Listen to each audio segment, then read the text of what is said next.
अजीबो गरीब बहू। मोनिका बहू से सब परेशान थे।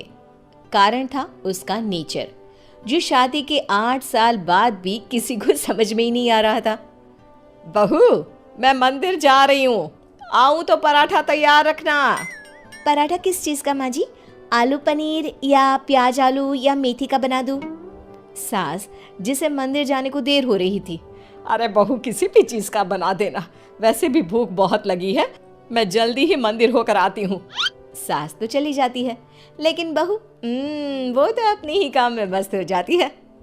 बेटा, तेरी सास आती होगी, जल्दी से पराठा बनाकर रख दे, नहीं तो तेरी क्लास लग जाएगी।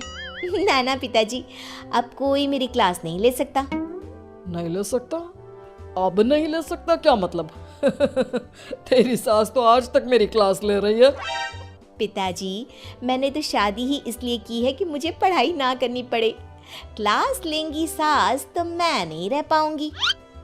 अरे तो जो होमवर्क देकर गई है वो जल्दी से पूरा कर ले बेटा। होमवर्क? कैसा होमवर्क? अरे परेशान हो गया मैं तो। कुछ नहीं बहू, कुछ नहीं, सॉरी, जा। माफी भी मांग रहे हैं पापा जी, और मुझे पता भी नहीं कि आपने क्या गलती कर दी। खैर, जा रही हूँ मैं। आज ना अलमारी ठीक करने का काम करना है मुझे।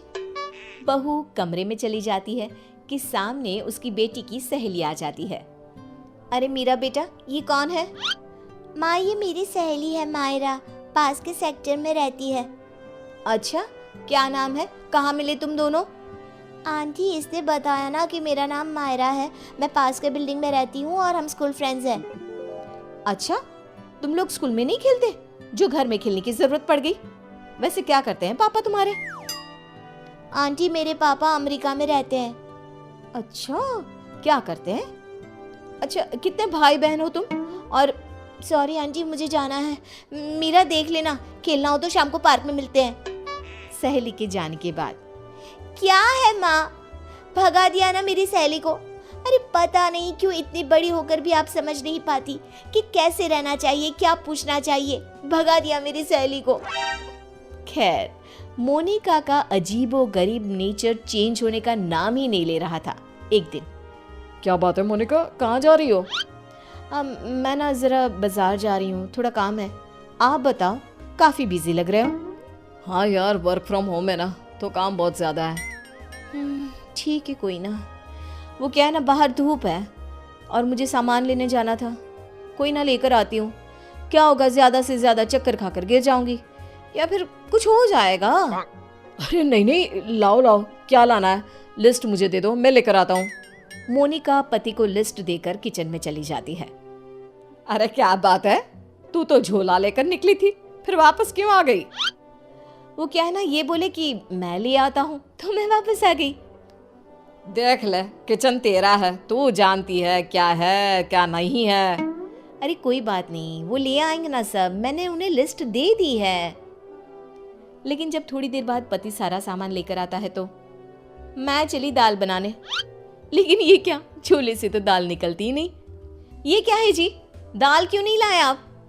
अरे लिस्ट में लिखा ही नहीं था तो मैं कैसे लाता? जो लिखा है सब लाया हूं मैं। बस अब तो मोनिका का गुस्सा 7वें आसमान में पहुंच जाता है। अरे नहीं लिखा तो ये मतलब कि तुम लाओगे नहीं? कम से कम थोड़ा सोच ही लेते। मोनिका बड़बड़ाती वहां से चली जाती है और पति, वो तो बेचारा सर पकड़कर खड़ा हो जाता है। अब पता चला हम कैसे रहते थे सारा दिन और सारी शाम। हाँ पापा, मम्मी की आदतें तो समझ में नहीं आती। कल मेरी सहेली को भी भगा दिया। एक रोज तो मुझे इतना परेशान कर दिया कि मैं अपना सर पकड़कर ही बैठ गया। अरे मेरा तो रहने ही दो बेटा, क्या बताऊं क्या ना बताऊं। अरे पता ही नहीं चलता किस पल क्या समझ जाए और क्या समझा दे। समय निकल रहा था, हर कोई मोनिका से परेशान हो रहा था। किसी के पास कोई उपाय नहीं था कि कैसे उसकी आदतों को सुधारा जाए। फिर एक रोज, अच्छा बेटा, क्या खाओगी आज? माँ, कुछ भी बना लो। कुछ भी क्या होता है? अरे बताना रानी बिटिया को क्या खाने का मन है। माँ, पालक पनीर। मेरी बेटी पालक पनीर खाएगी। लेकिन बेटा, पालक तो है नहीं, कुछ और बता। माँ, बहुत दिनों से छोले भटूरे नहीं खाए। ओ, वो कैसे बनेगा बेटा? उसके लिए तो छोले भिगोने पड़ेंगे ना। बेटी माँ को जो भी बनाने को बताती, मोनिका कोई ना कोई परेशानी बता देती, जिसके बाद माँ कुछ भी बना दे, तू एक काम कर, दाल चावल ही उबाल दे। वही तो बनाया है बेटा, चल जल्दी से आजा खा ले। माँ चली जाती है, लेकिन बेटी परेशान हो चुकी होती है। क्या है, माँ ने जब बना ही लिया था दाल चावल, तो मेरा वक्त क्यों बर्बाद कर रही थी? तभी वहाँ दादी आ जाती है। क्योंकि तेरी माँ है ही ऐसी, यहाँ तेरे पास आने से पहले मेरा भी सर खा कर गई है। क्या कर सकते हैं अब। पर दादी, ऐसे हाथ पैर बांध कर भी तो नहीं रह सकते ना। हाँ बेटा, सही बोल रही है तू। बहू को तो समझाना ही होगा कि वो जो व्यवहार करती है वो ठीक नहीं है। बस फिर क्या था, सभी सोच लेते हैं कि जैसे को तैसा करना है। अगले रोज नाश्ते पर। ये क्या है मोनिका, पराठे क्यों बनाए? मुझे तो पोहा खाने का मन था। लेकिन मुझे कैसे पता चलेगा कि आपको पोहा खाना है? बता देते ना। बिल्कुल वैसे ही जैसे तुमको लगता था कि मुझे ये पता होना चाहिए था कि दाल लानी है। मोनिका को कुछ तो समझ में आ जाता है, लेकिन वो शांत रहती है। फिर अगले रोज, माँ जी, वो कल ना मेरा व्रत है, तो बताइए ना शाम की पूजा कैसे करनी होती है? कौन सी पूजा, साड़ी वाली या सूट वाली? माँ जी, साड़ी वाली। वैसे क्या खाते हैं उसमें? खीर ना, तो मैं अभी खीर बना लेती हूँ। कौन सी खीर बहू, चावल वाली या सूजी वाली? बहू समझ जाती है कि वो सास को जैसे कभी पराठे के लिए कंफ्यूज कर रही थी, सास उसे अब कंफ्यूज कर रही है। तभी डोरबेल बजती है। सामने होती है पड़ोसन, जो मोनिका से मिलने आई होती है। अरे बिटिया, माँ को बुलाना अपनी। माँ को? लेकिन इस वक्त आपको क्या काम है? छोटी सी है, लेकिन सवाल देखो, पुलिस की तरह दागी जा रही है।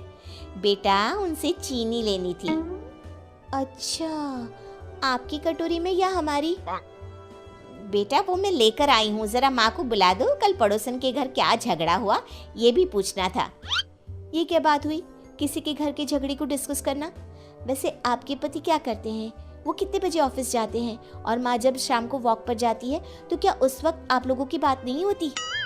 मोनिका बेटी की सारी बात सुन रही थी, लेकिन जैसे ही वो बेटी को कुछ कहती, पड़ोसन उल्टे पैर भाग जाती है। माँ, मीरा, मैं समझ गई हूँ कि मैं क्या गलती कर रही थी। मुझे माफ कर दीजिए प्लीज।